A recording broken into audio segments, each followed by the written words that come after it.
What if I told you that the greatest empire the world had ever seen didn't fall in a single catastrophic moment, but instead faded away slowly?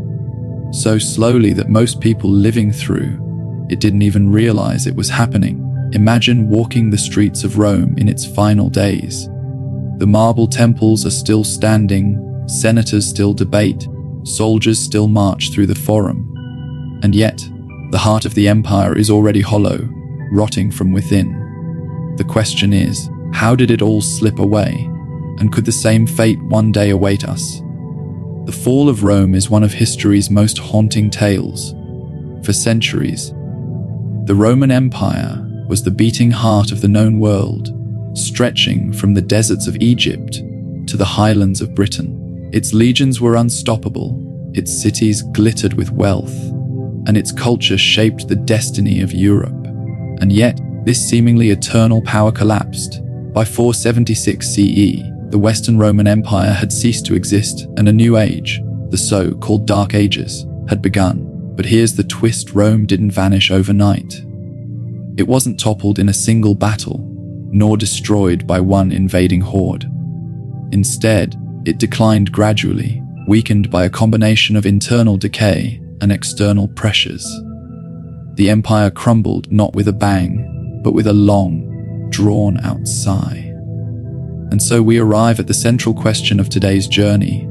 Why did the Roman Empire fall? And could it happen again? Over the next half hour, we'll explore the myths and realities of Rome's decline. We'll uncover how corruption, economic strain, and barbarian invasions work together to dismantle one of history's greatest powers. And we'll ask the unsettling question: do we, in our modern world, face the same dangers that brought Rome to its knees? When most people hear the phrase, the fall of Rome, they imagine a single catastrophic moment, as if one day Rome was the greatest power in the world, and the next day it was nothing but ruins. But history is never that simple. The Roman Empire did not collapse overnight. It unraveled over centuries, through a slow and complicated process of decline. The city of Rome itself was famously sacked by the Visigoths in 410 CE, and again by the Vandals in 455 CE. But even then, the empire continued to exist in the east for another 1,000 years, in what we call the Byzantine Empire. So when we talk about the fall, what we are really describing is a long, drawn-out erosion of stability, influence, and identity that stretched over generations. This distinction is crucial because it forces us to understand that empires do not simply vanish in a flash of fire and steel.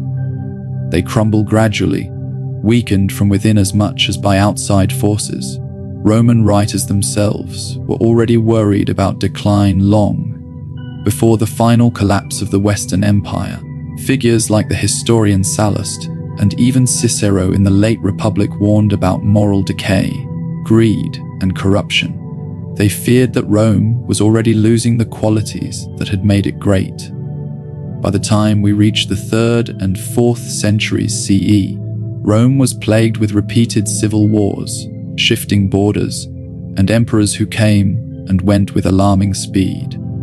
To the people living through it, it must not have felt like the sudden destruction of civilization, but rather a constant state of instability. Life went on, but things always seemed to be getting worse. More insecurity, higher taxes, less stability, fewer opportunities. This slow unraveling explains why historians debate the true date of Rome's fall. Was it 476 CE, when the last Western emperor, Romulus Augustulus, was deposed? Was it 410, when the Eternal City was first sacked?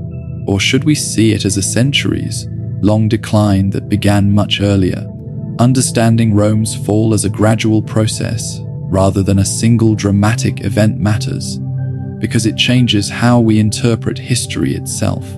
Civilizations do not simply end in one moment of chaos. They often fade, weaken, and stumble into decline while their people are still living, working, and surviving for us today.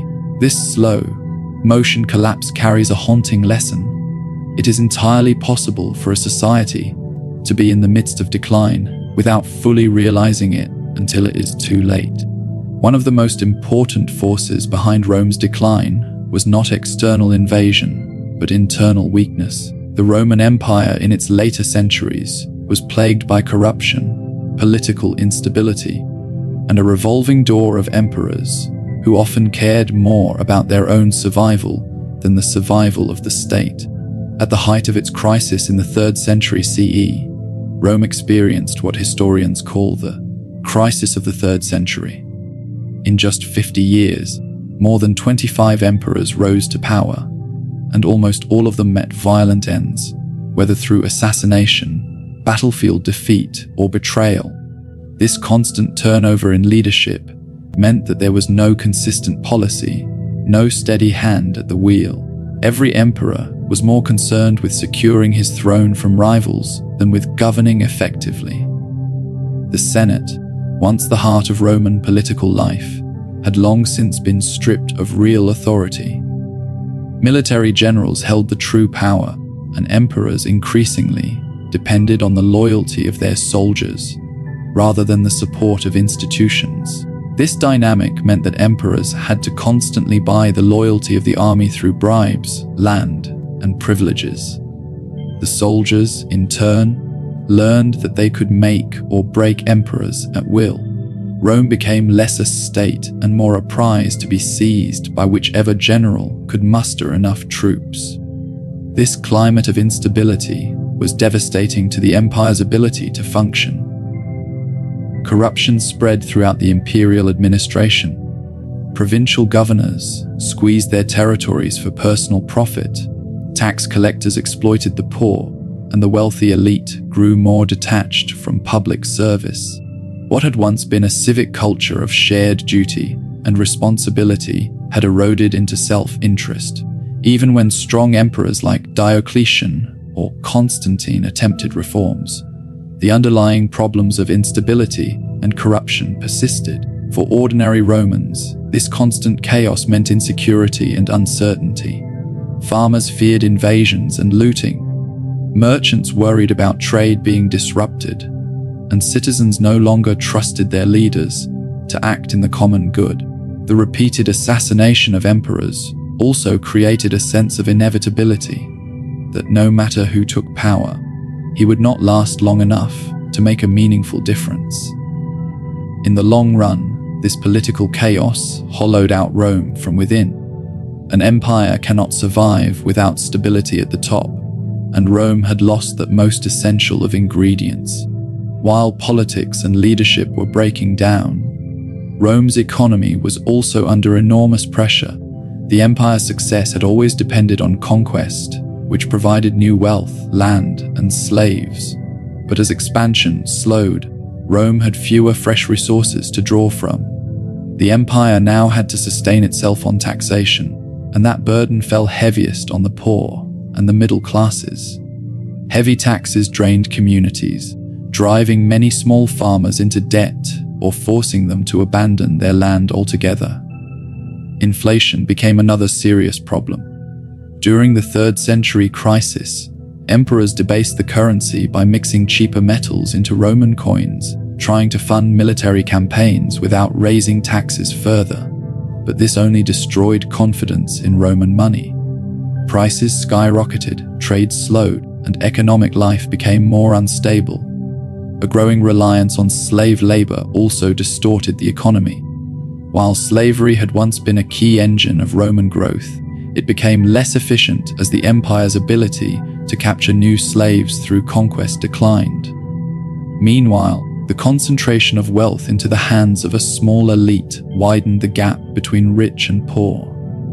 Lavish villas, extravagant banquets, and luxury goods became the norm for the aristocracy, while ordinary Romans struggled to make ends meet. This widening social divide weakened Rome's unity.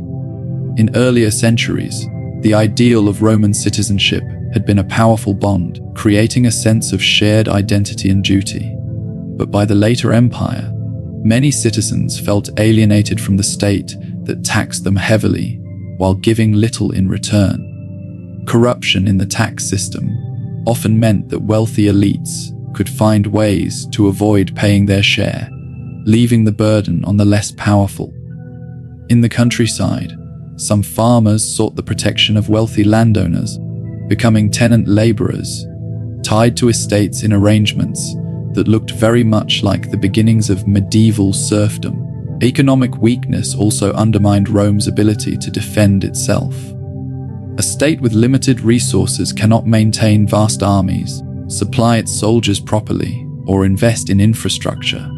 Roads fell into disrepair, trade routes became unsafe, and border defenses weakened.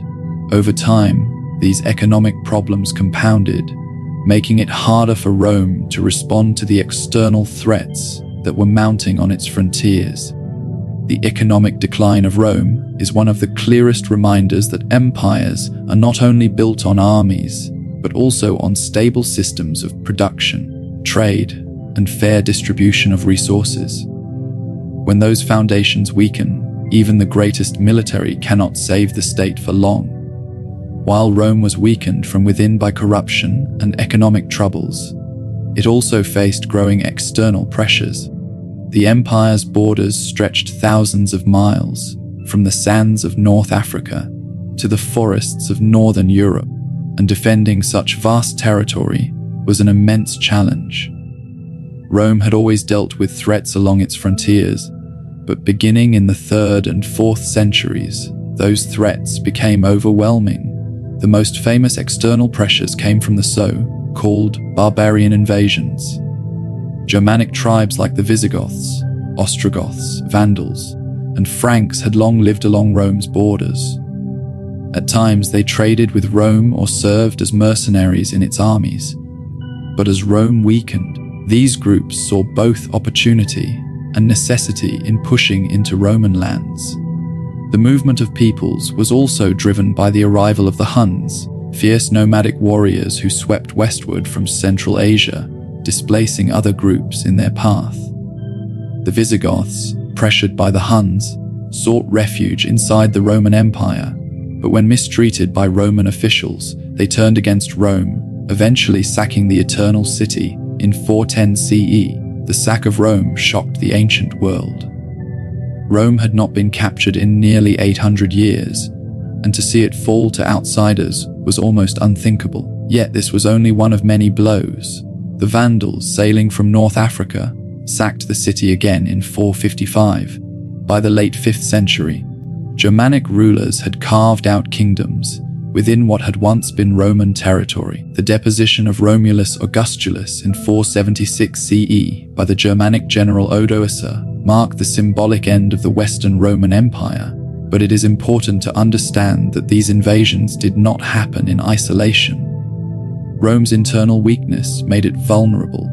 A strong, united, and wealthy empire might have been able to repel or absorb these groups, as Rome had done many times in earlier centuries, but the combination of political chaos, economic strain, and overstretched military resources meant that Rome simply could not withstand the constant pressure.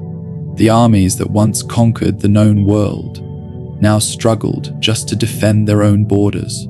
These invasions were not merely destructive, they also transformed Europe. Germanic kingdoms would eventually lay the foundation for the medieval world.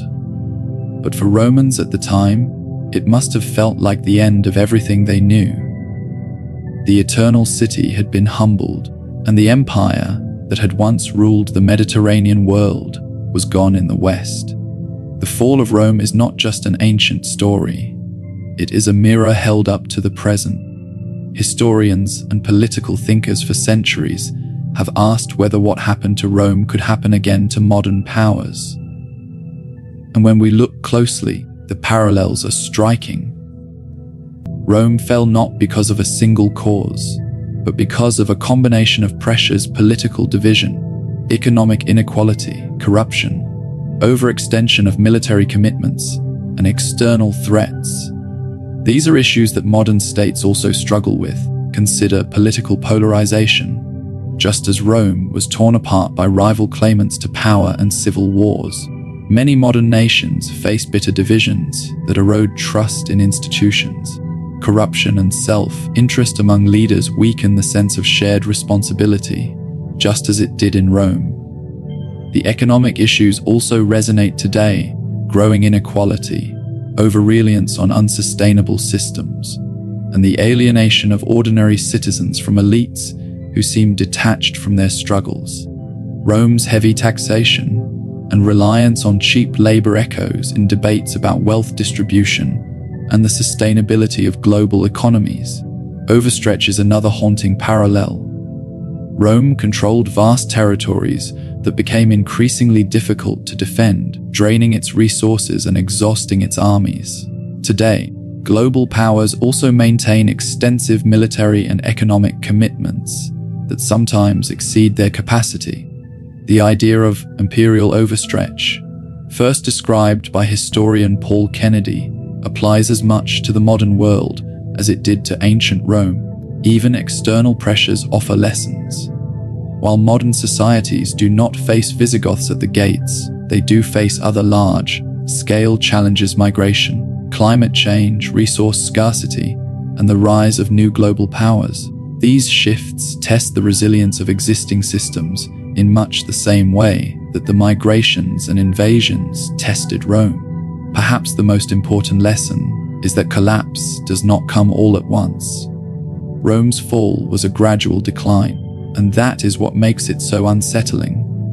A society can feel stable and powerful even as its foundations are weakening. People living in the 4th century Roman Empire probably did not imagine that their way of life was nearing its end. Yet within a few generations, everything had changed. So why did Rome fall? It wasn't one cause, it was many: political corruption, economic strain, social division, and relentless external pressure, all combined to bring down the mightiest empire the world had ever seen. Rome teaches us that no empire, no matter how great, is invincible. It teaches us that power is fragile, that decline can come quietly, and that civilizations often crumble from within before they are conquered from without.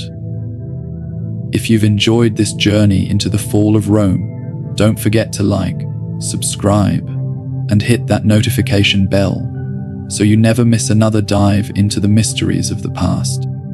And I'd love to hear from you in the comments. Do you think what happened to Rome could happen again in our own world? Or do we have the wisdom to avoid their mistakes? Let's talk history together, here on Empire Remembered.